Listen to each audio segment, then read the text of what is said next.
کہ روڈ جام کر دیے گئے، گاڑیاں روڈ پر لگا دی گئی، اب نہ کوئی نکل سکتا ہے نہ کوئی آ سکتا ہے نہ کوئی جا سکتا ہے۔ روڈ پر گاڑیاں لگی ہوئی، لمبی قطار ہے، لمبی لائن لگی ہوئی ہے۔ ہم نے پوچھا کس لیے؟ کہا مولانا صاحب ایک قانون ہمارے اوپر لگا دیا گیا۔ میں نے پوچھا کون سا قانون لگا دیا گیا؟ بولے اگر ہماری گاڑی سے ایکسیڈنٹ ہو جاتا ہے تو ہمیں کئی لاکھ روپے دینے ہوں گے، کئی سال کی سزا کاٹنی ہوگی، جیل میں رہنا ہوگا۔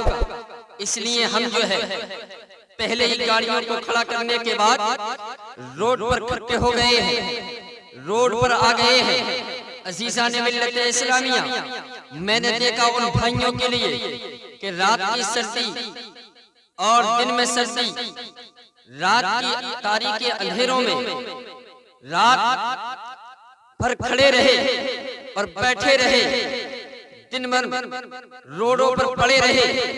لیکن صاحبوں سب ایک جٹ ہوتے ہوئے نظر آئے اور سب نے کہا وہ کچھ بھی ہو جائے لیکن ہم اس قانون کو بننے نہیں دیں گے۔ اگر یہ قانون بنتا ہے پھر ہم گاڑیاں نہیں چلائیں گے، پھر ہم اپنے ٹرک نہیں چلائیں گے، پھر ہم جو ہے اپنی گاڑیوں کو عزیزان ملت اسلامیہ نہیں چلایا کریں گے، کوئی اور کام کر لیں گے۔ میں نے دیکھا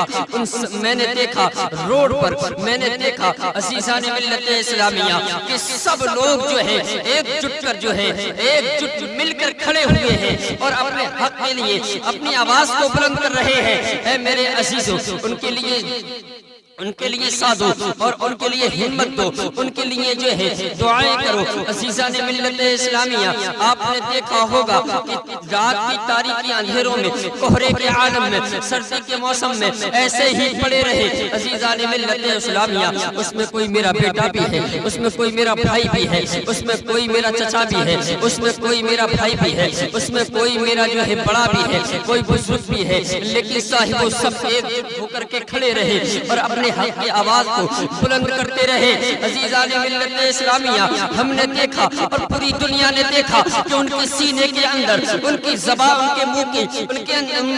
منہ کے اندر جو زبان ہے، اس زبان میں اتنی طاقت ہے، اتنی پاور ہے۔ عزیزان ملت اسلامیہ، انہوں نے کہا گاڑی تو چھوڑ سکتے ہیں لیکن اس قانون کو نہیں بننے دیں گے، گاڑی چلانا تو چھوڑ سکتے ہیں عزیزان ملت اسلامیہ، لیکن حق کی آواز کو نہیں دبائیں گے، حق کی آواز ضرور اٹھائیں گے۔ میں یہ پوچھنا چاہتا ہوں کہ ایسی سردی کے موسم میں جو ایک جٹ ہو کر لڑتے رہے، پوری دنیا دیکھ رہی ہے، تو ہمارا یہ حق بنتا ہے، ہمارا یہ معاشرے کا اور ہماری اس دنیا کے لوگوں کا یہ حق بنتا ہے،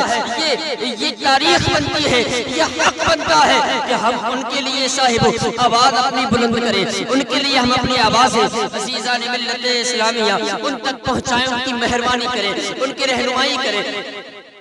عزیزان ملت اسلامیہ، اگر یہ ہو گیا تو صاحب کہیں نہ کہیں کسی زبان سے دعا نکل جائے گی، کہیں نہ کہیں کسی زبان سے اچھا نکل جائے گا کہ پوری قوم جٹ کر کھڑی ہوئی ہے اور ایک حق کی آواز لڑ رہی ہے۔ جو میرے بھائی گاڑیاں چلایا کرتے ہیں، جو میرے بھائی ٹرک چلایا کرتے ہیں، جو میرے بھائی موٹر کار چلایا کرتے ہیں، عزیزان ملت اسلامیہ پوری دنیا دیکھ رہی ہے۔ اور میرے سامنے سے ایک چیز ایسی گزری، ایک ڈرائیور نے کہا مولانا صاحب جو ہے 5-7 منٹ سوتا رہا اور میری گاڑی کا ہینڈل جو ہے سیدھا رہا، گاڑی چلتی رہی۔ پھر میں نے اس سے پوچھا بتا بھائی تو کون سا کام ایسا کرتا ہے، ایسی کون سی نیکی کرتا ہے؟ تو پھر اس نے کہا تھا کہ جو مدارس میں بچے پڑھتے ہیں نا، جب میں اپنے یہاں جاتا ہوں تو روز ہر چکر جو لے کر کے جاتا ہوں میں اس میں سے 100 روپے بچا کر کے رکھ لیا کرتا ہوں، اور جب میں گھر جاتا ہوں تو مدرسے کے بچوں کے درمیان بیچ میں بیٹھتا ہوں اور بیچ میں بیٹھنے کے بعد وہ پیسے ان کو دیتا ہوں، کھانے کا ساز و سامان منگوا لیتا ہوں